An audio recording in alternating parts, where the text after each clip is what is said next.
The screen froze for a second and then burst alive again. Back to Boston. A mismatch against Alicia Gray, and she buried it. The crowd roared, sensing momentum turning into inevitability. The biggest lead of the night, and then, as if scripted, Mitchell stole the ball, pushing the pace.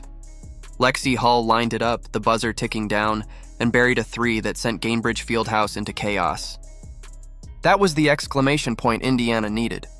A 15-point cushion. A statement to the league. The refs couldn't steal this one. Not tonight. After all the bitterness and frustration of Game 1's officiating controversy, Indiana stormed into Game 2 with fire in their veins. This wasn't just a win.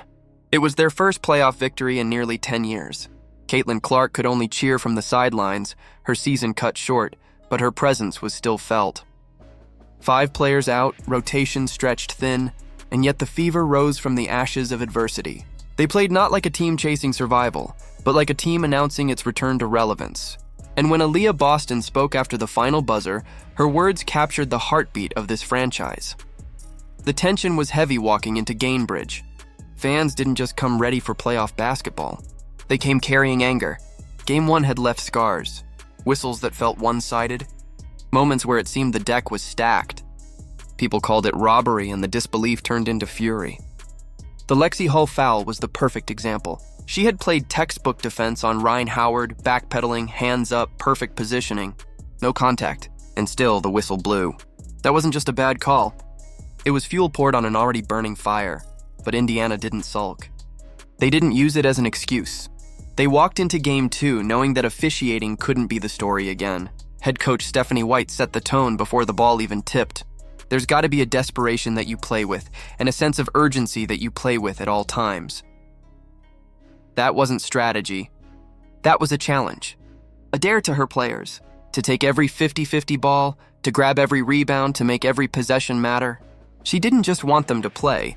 She wanted them to fight, and fight they did. From the opening possession, the Fever made sure this game would never fall into the refs' hands. They scored first. They defended like their careers depended on it. Atlanta never led, not once.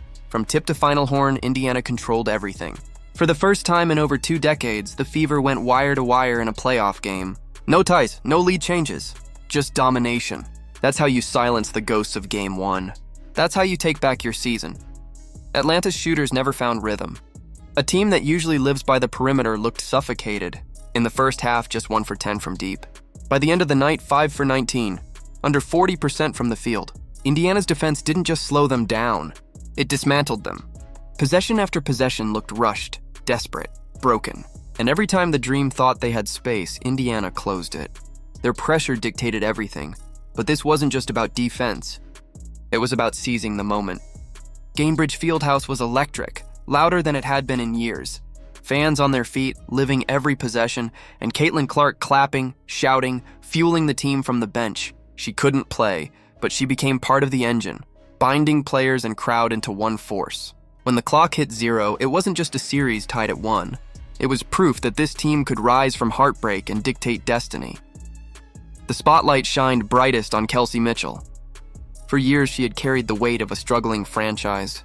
On this night, she carried them into the future. 19 points, 4 3-pointers, big shots when momentum teetered. She created her own offense, commanded defensive attention, and never once flinched.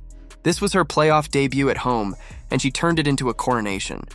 Asked where the win ranked in her career, she didn't point to herself. She credited the collective. But anyone watching knew this was her night. Aaliyah Boston was the anchor. 15 points, rebounds, assists, control of the paint. Every possession reminded Atlanta they couldn't bully Indiana anymore. Against one of the league's toughest front courts, she flipped the script. Doubles didn't slow her. They became weapons. Every time the defense collapsed, she found teammates.